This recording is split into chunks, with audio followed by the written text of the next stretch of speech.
Dari mana tuh? Dari kamu. Ada nama. Oke, sebelumnya lupa tadi izin perkenalkan diri dulu ya.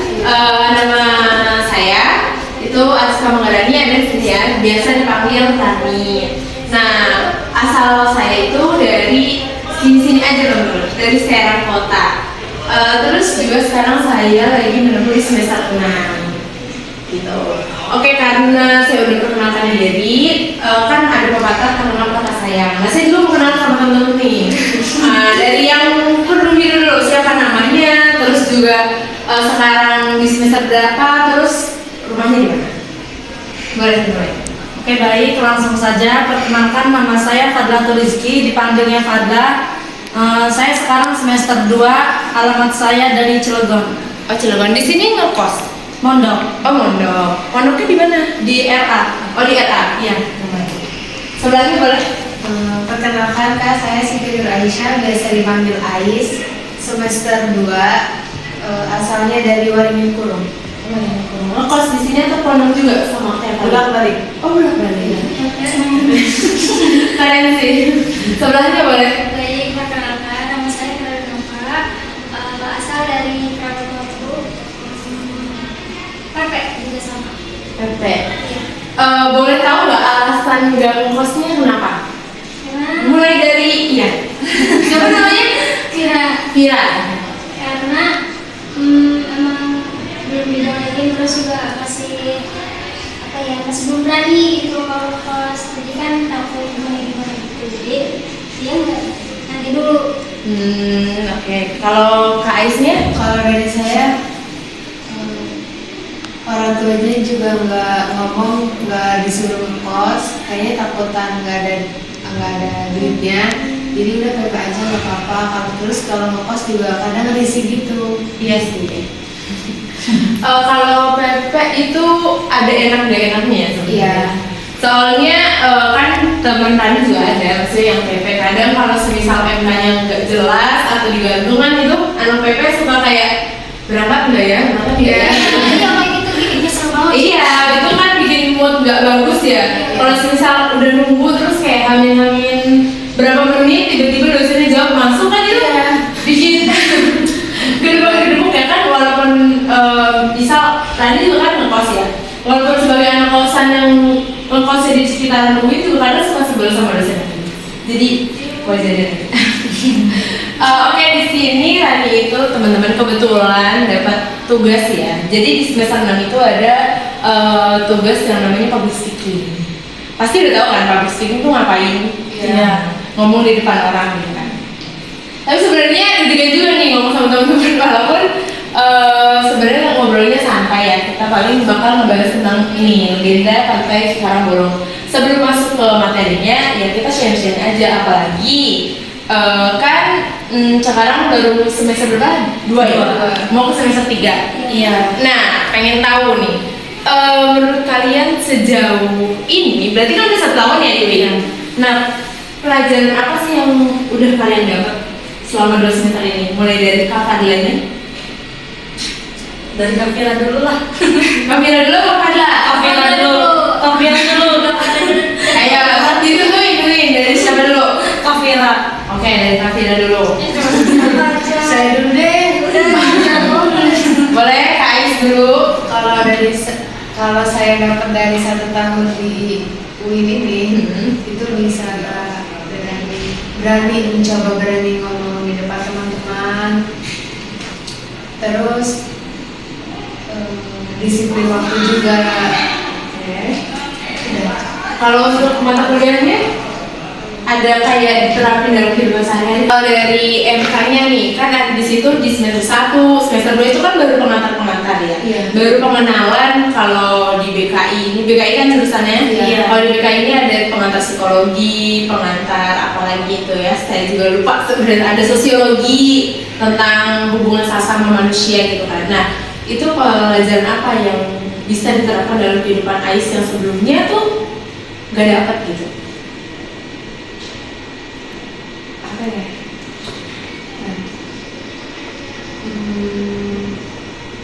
Seperti BKI, jurusan apa tuh? mata kuliah etika BK. Oh itu kan Pak Agus. Ya, itu kan diajarin sama Pak Agus tentang etika menjadi konselor muda itu etikanya apa aja. Ya. Lalu Ais juga sama memahami etika BK ini. Kalau diterapin itu kan belum, karena kitanya belum jadi konselor juga. Kan salah satu etika BK, etika kita menjadi konselor kan menjaga rahasia ya. Iya.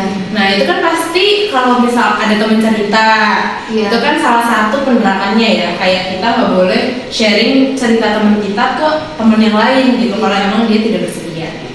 Nah kalau dari Kak Firanya gimana nih? Pelajaran apa yang udah bisa diambil dari 2 semester? Pelajaran Pelajaran apa tuh?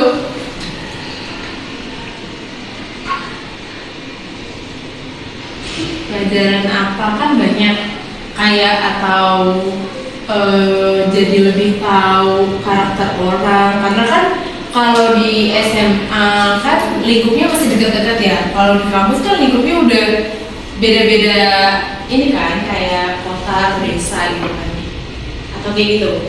iya kayak gitu kan. Kalau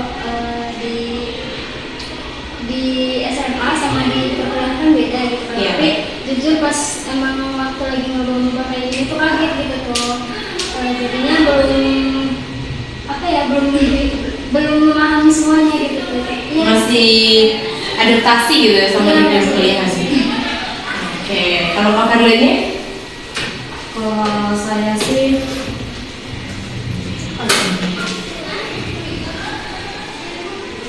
dari mata kuliah ya Kak, Iya. itu QWT. Kenapa tuh sama QWT? Ya karena seneng aja gitu tuh, kayak kan QWT mah kayak hafalan gitu. Iya. Soalnya dulu Fadla mondoknya kayak ngafal Quran, bisa ngulangin lagi, Jadi bisa murojaah ya. belajar lagi. Nah kan ini teman-teman kan baru semester 2 ya. Nanti kan semester 3 itu ada yang namanya kalau nggak salah tuh mata kuliah apa sih namanya tuh, mata kuliah pilihan. Jadi kayak teman-teman itu milih mau masuk MK apa, kalau nggak salah tuh narkoba, terus apa sih namanya tuh, pendidikan, sama mata kuliah ruqyah. Nah, udah kebayang belum kayak mau ngambil MK apa gitu? Iya. Udah kebayang? Udah. Kalau Fadila mau ngambil apa? Pendidikan. Pendidikan. Kenapa alasannya? Pendidikan kan dia lebih ininya praktek lapangannya emang langsung ke sekolah-sekolah gitu. Nah kenapa? Ya karena pengen mengalami aja gitu tuh, kerja di lapangan gitu. Tapi dicatat ya, BKI itu sekarang udah nggak boleh masuk ke ranah pendidikan. Karena kan di Tarbiyah ada juga BKPI. Iya. Tapi so far sejauh ini sih mungkin kalau untuk pengenalan ke sekolah-sekolah itu masih boleh. Cumanya untuk kalau misalkan mau terjun kerja di situ itu belum bisa karena kita nggak punya basic pendidikannya gitu. Kita cuma punya basic mengenal karakter orangnya. Nah kalau Kak Aisnya, kalau kira-kira mau pilih MK apa tuh dari semester 3? Kalau dari Ais sih kan tadi ada narkoba, pendidikan, sama ruqyah. Lebih tertariknya sama pendidikan. Kalau alasannya sih karena tertarik aja gitu tuh sama Yeah. pendidikan. Tapi tadi kakak ngomong katanya sekarang pendidikan itu di jurusan kita dihilangkan.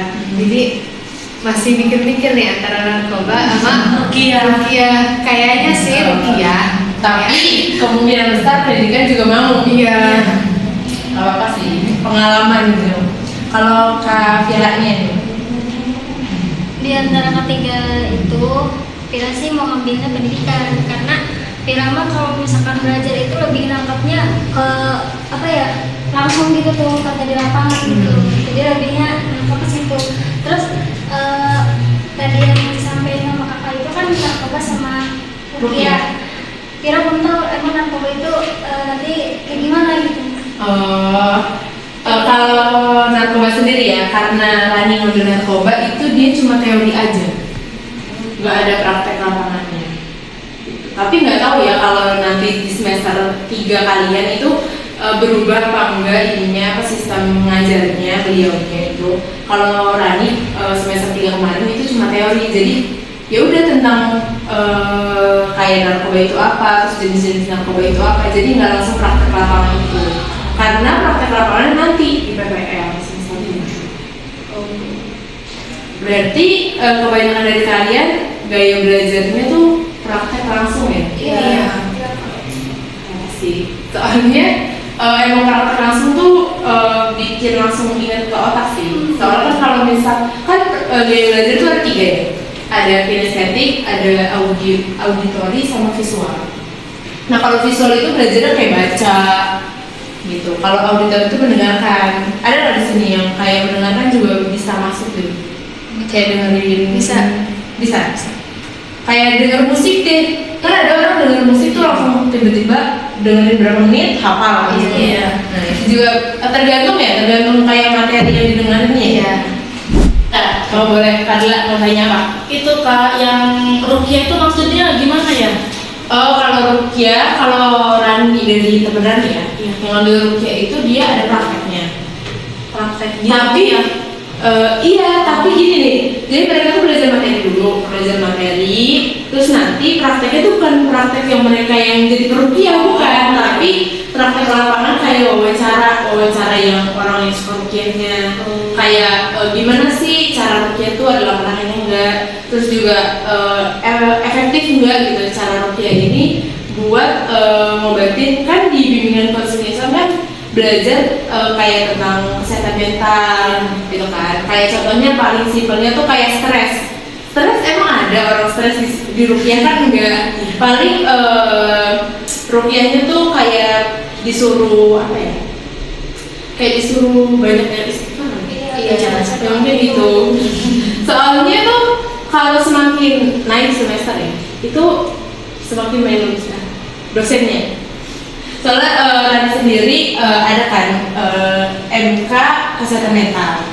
Nah itu beliau dosen ini itu gak terlalu, beliau percaya kalau di dunia itu kan kita saling berdampingan hidupnya sama makhluk lain gitu.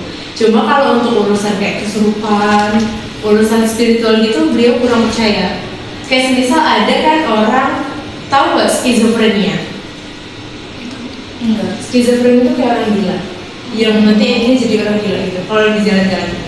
Nah itu kan bisa kalau dari pihak spiritualnya itu kayak bisa kemasukan gitu, karena kan skizofrenia kan suka tiba-tiba ngamuk sendiri gitu. Nah kalau dari sisi kesehatan mentalnya itu ya otaknya udah nggak berfungsi dengan baik gitu.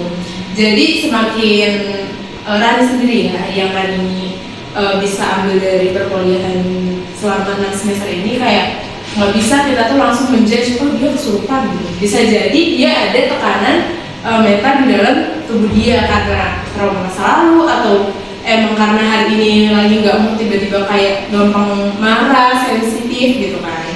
Tuh, ada lagi nggak yang mau ditanyain? Sebelumnya paham nggak Kadla? Insya Allah paham. Nah, ya. Ada lagi yang mau ditanyain? Itu kan nanti kerjanya ke lapangan, kayak gitu juga.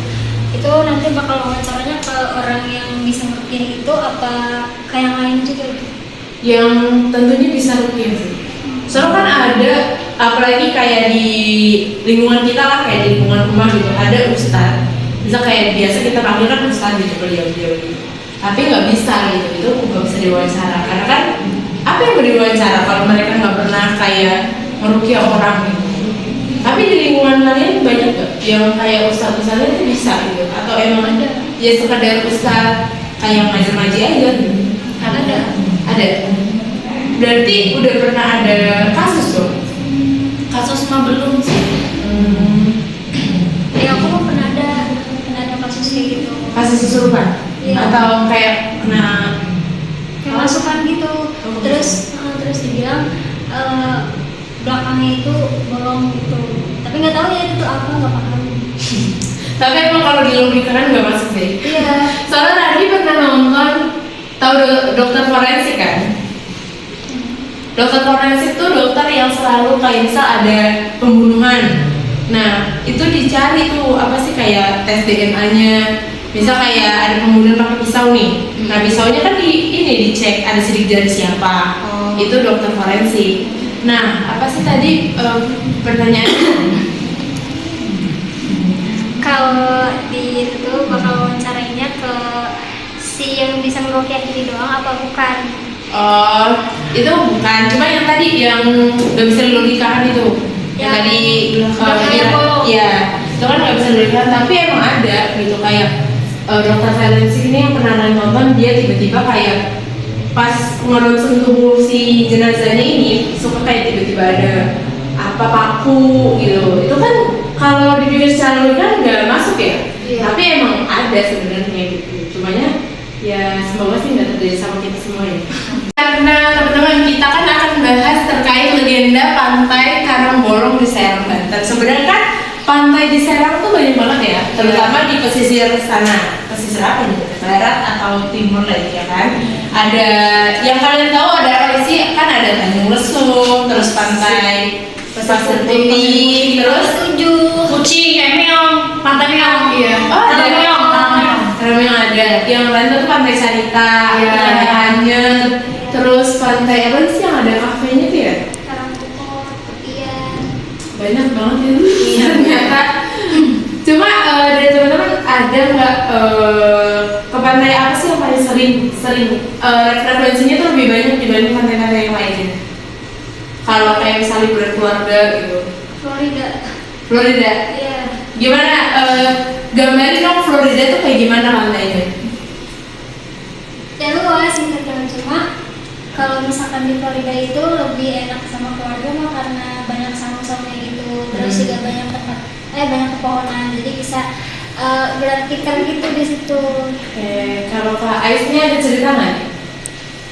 Kalau dari saya sih, kalau ke pantai itu paling 1 tahun itu 2 kali atau sekali. Bisa dihitung lah ya? Iya. Kemana itu? Karena pindah-pindah kak. Salah satunya deh yang salah bisa satunya diceritakan. ke Pantai Carita. Pantai Sarita itu kayaknya favorit orang.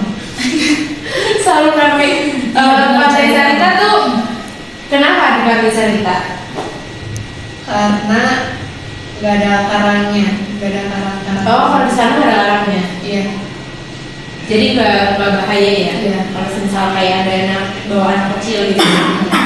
Kalau Kak Fadlanya nih, Kalau Fadla seringnya di itu Karangmeong.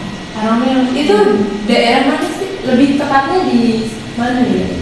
Anyer, Anyer. dekat pantai Karangbolong sononya. Hmm. Dia paling ujung aja Karangmeong itu. Paling ujung. Kenapa ya? Tahu nggak kenapa dinamain Karangmeong? Kurang tahu sih. Oh, dikira tahu kayaknya. Dulunya banyak meongnya. Oh, bisa jadi. Bisa jadi karena banyak kucingnya dipanggilnya Karangmeong. Di sana apa ada cerita apa gitu di Karangmeong? Di sana tuh enak, lega, banyak itunya apa sih namanya? Sebetulnya Kertavira tuh bukan tempat aja saung, banyak saung di situ tuh. Cuman nggak enaknya itu banyak karang-karang, terus di airnya itu kotor gitu. Oh, nggak jernih ya? Iya. Tapi di sana itu di pantai-pantai yang kalian sebutin itu ada apa sih? Bukan wahana ini begini ya? Yang kayak banana boat. Oh. Itu ada nggak? Ada. Pernah naik? Enggak. Pernah. Enggak, takut. Pernah naik. Kenapa takut? Takut aja. Kan kita pakai pelampung. Enggak. Iya. Seru banget. Ojo coba juga sih. Karena apalagi sama teman-teman itu seru banget.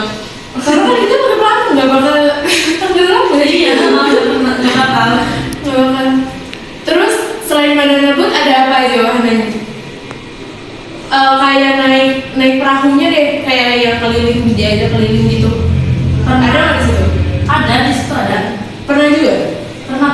bukan di Anyar Kak, di Merak. Oh di Merak. Iya, Pulau kecil. Iya. Kalau di Batam biasanya kebanyakan motor itu tuh. jet ski. Oh jadi sih. Tapi kalian gak ada yang pernah ke pantai Gope? Pernah. Pantai Gope ada apa sih di Pantai Gope? Sumpah Rani nggak pernah soalnya kayak apa ya Sebenarnya nggak ada apa-apa sih, cuma jajanan, terus pantai. Ada pantai apa sih yang naik perahu tuh? Pantai Lima kan? Pulau Lima. Iya, Pulau Lima. Udah itu doang, tahu saya mah. Ada yang mancing. Tapi katanya ada yang baru, nggak tahu apa. Di Pantai Gope. Berarti kalian kalau misal refreshing atau liburan ngisi kosong tuh sukanya keluar rumah gitu? Iya. Oh, iya. Ada yang lebih suka di rumah nggak? Lagi suka di rumah sih. Kenapa? Kalau Vira kenapa suka di rumah? Karena mama sama mama enaknya di rumah gitu, sambil udah ngobrol-ngobrol, terus juga enaknya di rumah aja sih. Dia nggak berisik gitu kan kalau di luar. Kan Iya. sama tempat gitu. Emang tiap orang kan beda-beda ya. Tapi kalau di kuliah, kalau misal kayak ada waktu kosong suka curi-curi nggak kayak, kayaknya ayo kesini gitu sama teman-teman. Kalau saya enggak. Kenapa? Soalnya kan banyak yang bilang kayak mumpung semester awal gitu, banyakin main sama teman-teman. Kalau temennya yang mau gimana? Kalau temennya nggak mau, Ditarik kadang. kadang Pak. Kadang. Kalau dia duit aja digas. Iya sih, kalau ada duit, emang enggak sih. Iya, betul. Kalau lagi, soalnya emang bakal kerasa sih. Apalagi kan sekarang Rani kan semester 6, semester depan kan nggak bakal masuk kelas kan. Kayak udah sibuk sama, ya udah diri sendiri ngurusin PPL, KKN, skripsi gitu. Kalau emang ada teman ya paling 1-2 bisa dihitung, nggak kayak sebanyak semester awal gitu. Cuma ya itu bener kayak selama masih semester awal banyakin main sama teman gitu. Walaupun kayak main kemana nggak perlu uang banyak sebenarnya sih. Kayak cuma iya duduk gitu kan di kafe 3B di tamannya itu. Iya. Sebenarnya nggak ini sih apa sih? Ya ini nggak perlu uang banyak buat main sama teman sendiri. Tapi kan ada juga temen yang kayak pengennya kayak fancy ke kafe-kafe kan. Itu kadang kita mau ngimbangin tapi kadang juga dompetnya nggak mendukung.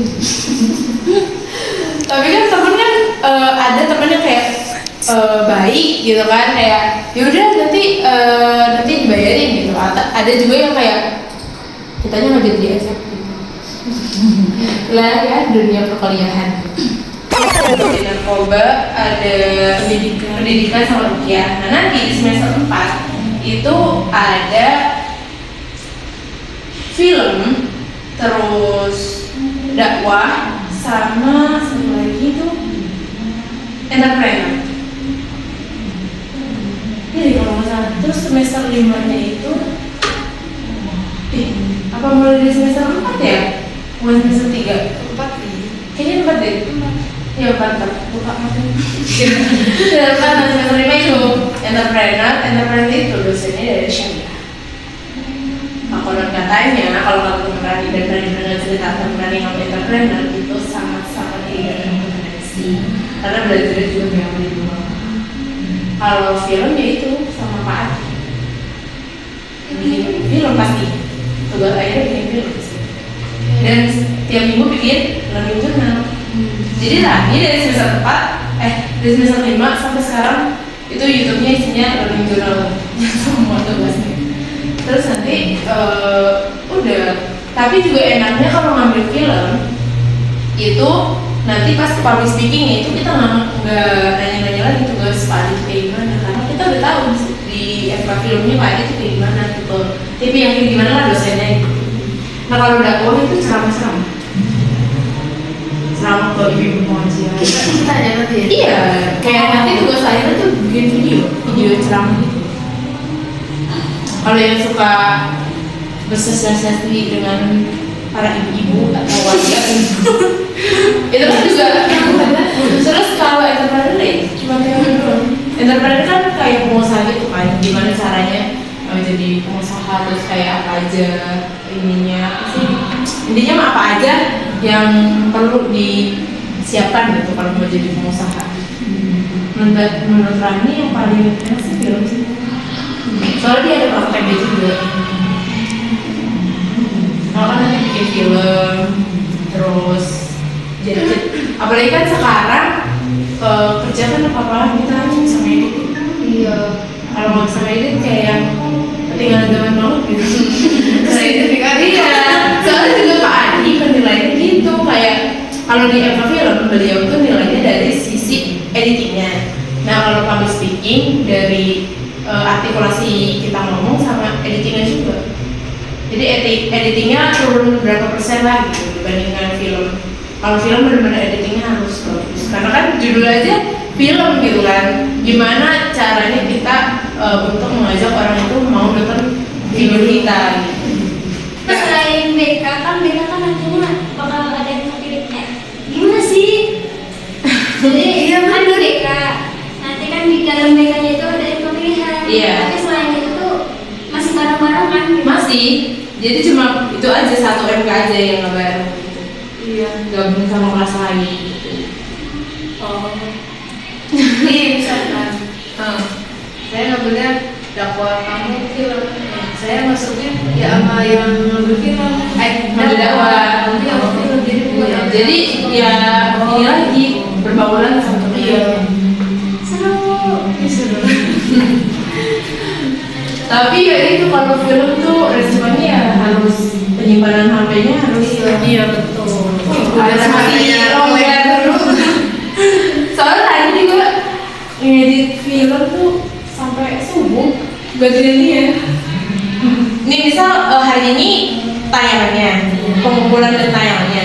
Nah malam tuh masih ngedit, tapi alhamdulillahnya so far sih berikan dari paling. Oke teman-teman, kita langsung masuk aja ke materi ya. Kan tadi kita udah sharing-sharing kan.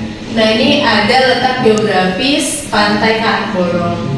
Nah Pantai Karangbolong itu kan masih sebenarnya masih yang namanya pantai kan masih sejajar sama kayak Pantai Anyer gitu kan. Tapi tepatnya itu ada di Desa Karangsuraga, Kecamatan Cinangka, Kabupaten Serang, Provinsi Banten. Nah pantai ini tuh berada di pesisir barat Pulau Jawa yang menghadap langsung ke Selat Sunda. Lokasinya itu berada di jalur wisata Air Carita yang terkenal dengan keindahan pantainya. Nah, jarak Pantai Karangbolong dari Kota Serang itu sekitar 40 hingga 50 km. Itu pun berarti sekitaran 2 jam lebih ya. Tapi tergantung kendaraan kita yang kita pakai. Kalau motor kan masih bisa dibawa cepat ya. Kalau mobil kan kurang bisa. Nah, pantai ini dapat ditempuh menggunakan kendaraan roda 2 maupun roda 4. Nah, keunikan utama pantai ini adalah adanya batu karang raksasa yang memiliki lubang besar di bagian tengahnya. Lubang inilah yang menjadi ciri khas sekaligus asal-usul nama Karangbolong. Jadi di sini Rani mau menceritakan terkait legenda Pantai Karangbolong. Kayak kenapa sih kok dinamain Karangbolong? Kan tiap tempat itu pasti punya legendanya masing-masing ya. Apalagi kayak tempat wisata kayak gitu. Nah kita lanjut ke slide selanjutnya ya. Legenda Pantai Karangbolong. Jadi sebenarnya semalam tuh Rani udah searching. Sebenarnya banyak versi teman-teman. Legenda Karangbolong tuh banyak versinya. Ada yang versi karena kayak ada penunggunya di sana, dari versi kayak kalau di pantai selatan tuh kayak Nyi Roro Kidul gitu. Nah ada juga versi, pokoknya banyak. Rani tuh nonton di YouTube terus searching di Google juga. Nah kebetulan Rani ambil yang paling simpelnya aja. Nah di sini pada zaman dahulu hiduplah seorang ulama yang dikenal sangat bijaksana dan memiliki pengaruh besar di wilayah Banten. Jadi pada zaman dahulu itu di desa tadi Sugara itu ada kiai yang emang dia tuh di apa ya? Kalau di sebuah perkampungan desa tuh kayak dimuliakan gitu, dituakan gitu. Nah, beliau sering melakukan perjalanan untuk berdakwah dan membantu masyarakat yang mengalami kesulitan. Suatu hari beliau melakukan perjalanan menyusuri pesisir pantai. Dalam perjalanan tersebut beliau menemukan sebuah batu karang yang sangat besar dan menghalangi jalan masyarakat. Kebayang nggak batu karang yang menghalangi jalan? Iya. Kebayang kan? Nah, ketika si seorang ulama atau kiai ini kan beliau ini kan sukanya sering berdakwah dari tempat satu ke tempat lain. Nah itu tuh kan jalan kaki kalau zaman dulu kan. Nah kebetulan dia itu pas jalan kaki di pesisir pantai, dia lihat kalau ada karang kayaknya kayaknya di atas dia lah ya, besar banget, dan itu ngalangin akses jalan warga gitu. Nah, masyarakat sekitar mengeluhkan keberadaan karang tersebut karena menyulitkan mereka untuk melintas dan beraktivitas di sekitar pantai. Jadi kan kalau misal sebelumnya pernah ke karang belum? Tapi kebayang kan kayak bentuk karang pantai itu gimana? Iya, kebayang. Nah ini kan masyarakatnya mengeluhkan nih karena keberadaan si karang itu bisa jadi ada di tengah-tengah kehidupan mereka, yang mana kayak misal mereka mau ke desa sebelah gitu misalnya, itu nggak bisa gitu karena ngalangin gitu. Kalau misal mau ke desa sebelah harus kayak muter nyari jalan lah yang lebih jauh gitu. Nah, mendengar keluhan itu, sang ulama atau kiai merasa prihatin. Beliau kemudian berdoa kepada Allah Subhanahu wa Ta'ala agar diberikan jalan keluar yang terbaik bagi masyarakat. Jadi si ulama ini tuh kan ngedengerin nih keluh kesah masyarakat di desa Sugara ini, kalau mereka tuh merasa si karang yang gede ini tuh ngalangin akses jalan mereka gitu kan. Nah setelah itu si ulama itu berdoa sama Allah kayak minta petunjuk lah gitu, gimana caranya si karang yang besar ini tuh justru jadi manfaat lah buat masyarakat di sana gitu. Nah setelah berdoa dengan penuh keyakinan, beliau menancapkan tongkatnya ke arah batu karang tersebut. Nah ini kalau bahasa ini mah kayak dijatuh nggak sama ceritanya tentang tongkat? Nabi siapa? Nabi Musa kan, kalau Nabi Musa itu kan membelah lautan. Nah kalau si ulama ini itu mecahin si batu karangnya itu pakai tongkatnya dia atas izin Allah. Tapi sebenarnya ini wallahu alam ya, ini benar apa enggak, karena kan legenda itu kan kadang kebenarannya itu masih belum valid 100% gitu. Nah konon tiba-tiba terdengar suara gemuruh yang sangat keras. Batu karang besar itu retak dan perlahan membentuk lubang besar yang menembus dari satu sisi ke sisi lain. Sebenarnya kan kalau dipikirkan secara logika ya, tongkat yang satu, tongkat kan gak yang gede kan, pasti tongkatnya itu kecil dan panjang. Batu karang kan kebayang kan, gede terus lebarnya juga pasti lebar banget. Dipukul pakai tongkat langsung runtuh, itu kan kayak kalau dipikir secara logika kan kayak nggak mungkin ya. Tapi kan emang legenda yang diceritakan kepada masyarakat seperti itu. Nah masyarakat yang menyaksikan peristiwa tersebut merasa takjub. Sejak saat itulah batu karang tersebut dikenal dengan nama Karang Bolong, yang berarti batu karang yang berlubang.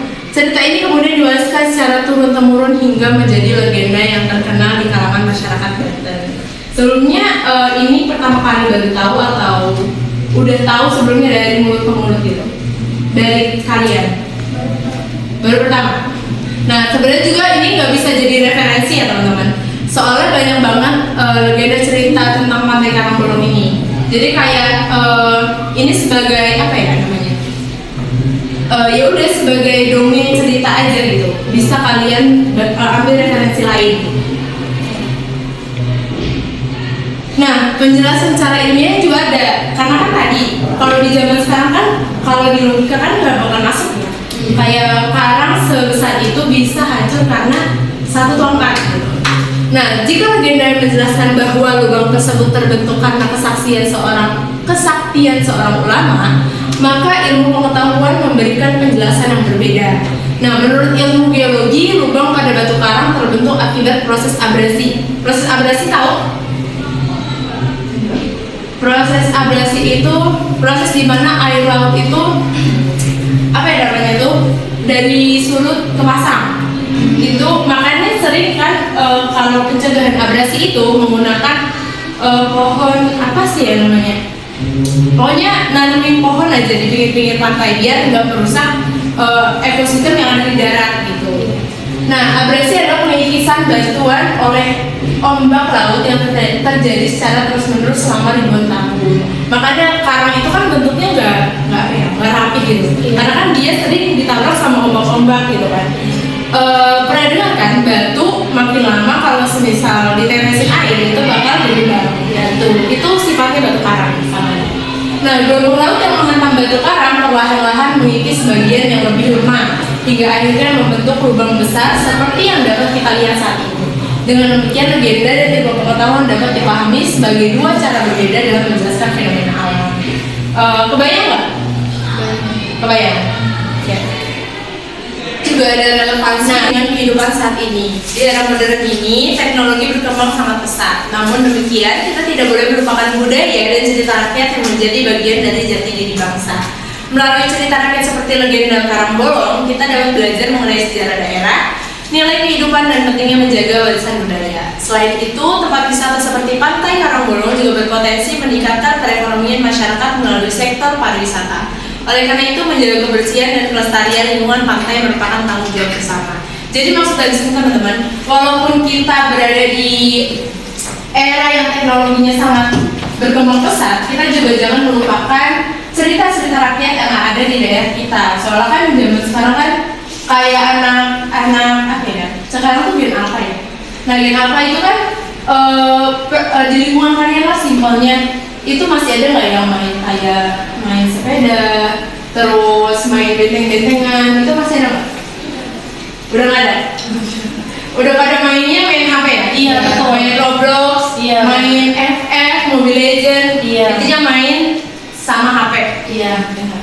Nah itu ada nggak muncul nggak kekhawatiran dari Fadla, dari Ais atau dari Vira, muncul nggak kekhawatiran kayak oh sekarang anak-anak zaman sekarang nggak yang melakukan yang kita lakuin dulu ya gitu. Nah itu ada problem solving nggak kira-kira menurut kalian ya? Nah kalian kan udah jadi mahasiswa ya, bukan siswa lagi yang akan apa ya, melakukan observasi terkait lingkungan sekitar gitu kan. Nah kalian kan juga harus menemukan solusinya. Nah kira-kira solusi simpelnya tuh gimana? Kalau melihat dari fenomena anak kecil yang sekarang udah apa-apa tuh, kalau nangis orang tuanya ngasih HP, kalau nangis HP gitu. Nah itu gimana nanggepinnya gitu? Gimana akhirnya? Dari Ais dulu ya, dari Ais dulu. Dari Kak Vira dulu. Ayo dari Vira atau dari Ais dulu? Ais. Dari Fadla. Ais. Dari Ais dulu deh. Tadi Fadla udah, Vira udah. Apa tadi? Ais nanggepin permasalahan di sekitar Ais kayak anak kecil yang apa-apa dikasih HP, terus sekarang tuh berbaur sama anak-anak lainnya tuh yang nggak yang langsung interaksi langsung tapi lewat HP gitu. Itu gimana nanggepinnya selaku Ais kan nanti mau jadi konselor profesional nih. Amin. Nah itu gimana nanggepinnya? Cara menanggapinya kayak memberi solusi gitu. Iya, problem solvingnya tuh kayak gimana? Menurut Ais caranya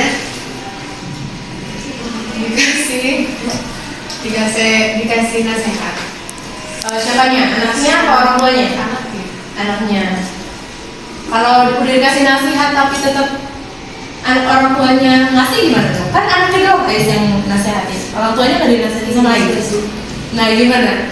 Biar juga nggak menyinggung orang tuanya tuh gimana? Kalau dia nggak menyinggung ya, Iya. cukup susah sih Kak. Nah itu kan tantangannya. Iya. Tantangannya. Nah kira-kira langkah awal yang Ais bakal ambil tuh gimana? Kayak ngasih edukasi kah ke orang tuanya? Atau emang gimana gitu? Iya. Kasih edukasi? Mbak, jangan sini-sini ngasih HP ke anaknya. Nantinya si anaknya ini nggak mau belajar, maunya terus main HP. Ya. Cukup menjawab ya. Nah, tadi udah ceritain tentang legenda Pantai Karangbolong. Nah, dari teman-temannya ada yang punya legenda yang bisa diceritain ke teman lainnya? Vira, boleh Vira ceritain legenda apa yang mau Vira ceritain? Mau cerita Dari kapal gosok boleh.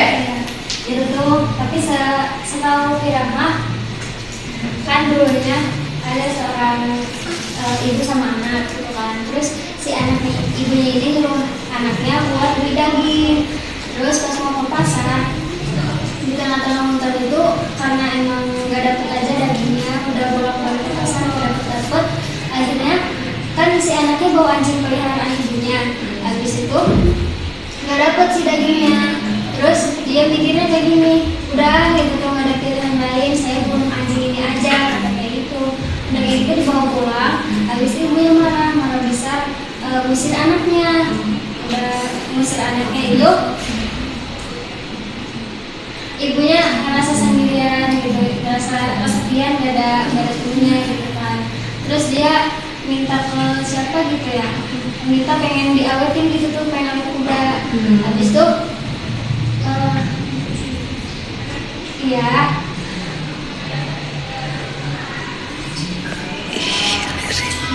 Habis itu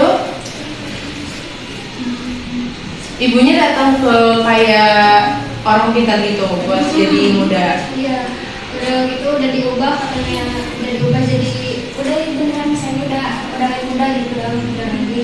Dianya pergi jalan-jalan gitu, terus ketemu sama pemuda. Ternyata pemuda ini anaknya. Dia kayak, kok ganteng amat gitu sih ibunya gitu kan. Tapi mirip sama anak saya kayak gitu. Terus si anaknya juga suka sama ibu ini, tapi nggak tahu itu dia ibunya. Udah kayak gitu, udah dilamar kan. Tapi kamu tuh udah dilamar, terus ibunya ngasih tahu kamu itu sebenarnya anak saya kayak gitu. Terus anaknya bilang kayak gini, saya mau kamu tahu kamu mau kamu ibu saya, mau kamu ngerti siapa, tapi yang penting saya menikah sama kamu katanya gitu. Tapi nggak boleh katanya gitu, ini tuh udah larangannya katanya gitu. Jadi itu tapi ada, kalau misalkan kamu mau nikah katanya, tapi ada syaratnya katanya, ngebangun masjid ini, tapi dalam waktu 1 hari 1 malam. Terus si anaknya dia lari ke hutan, dianya didatangin sama hantu-hantu gitu tuh, makhluk-makhluk kayak gitu. Terus udah tahu sama mereka, iya dikasih makan gitu tuh si makhluk. Kalau buat kayak ngebantu si anak ini buat bikin masjid. Terus Ternyata jadi kayak gitu aja Kak. berarti cerita tadi apa, kapal gosok ya? Iya. Legenda kapal gosok tuh sama kayak legendanya Tangkuban Perahu ya. Tangkuban Perahu juga gitu kan, kayak si anaknya ini, si sang yang ini kan disuruh cari ati rusa. Karena nggak ada rusa, jadinya ya dia bunuh anjingnya, yang sebenarnya anjing itu bapaknya, ya kan? Nanti endingnya ya kayak gitu, mau nikahin ibunya, terus ternyata minta bantuin jin buat bikin perahu itu. Terus juga kayaknya sama juga kayak apa, legenda Candi Prambanan yang 1 hari 1 malam itu. Tapi kan sebenarnya fun fact-nya itu Candi Prambanan itu nggak ada 1000. Prambanan itu masih bisa dihitung.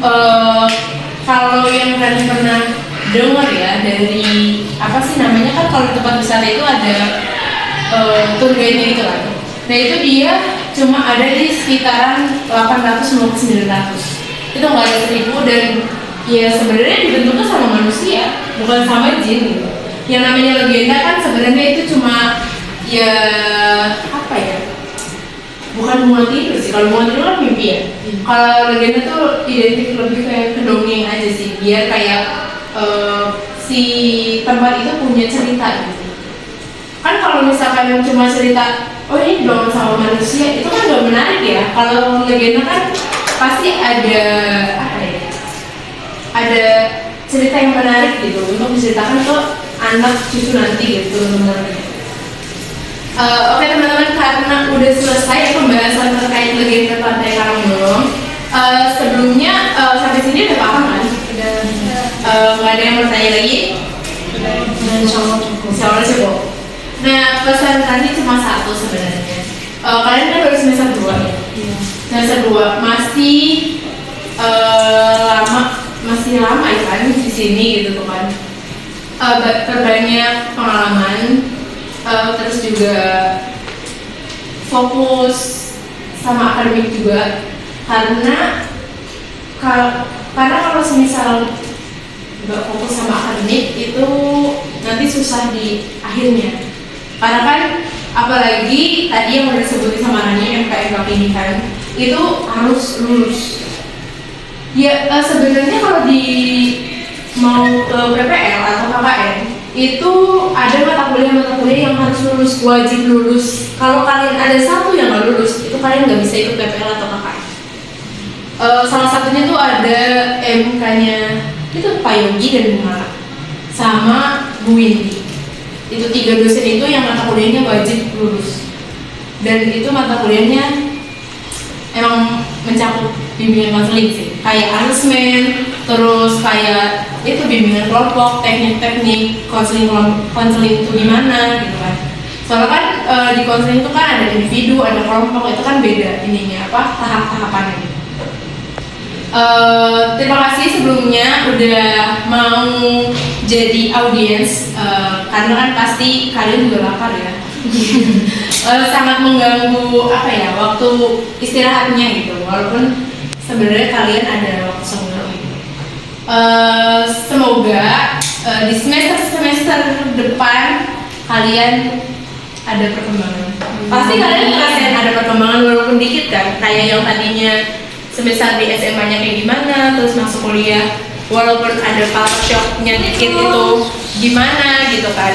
Tapi so far itu jadi pembelajaran sih. Soalnya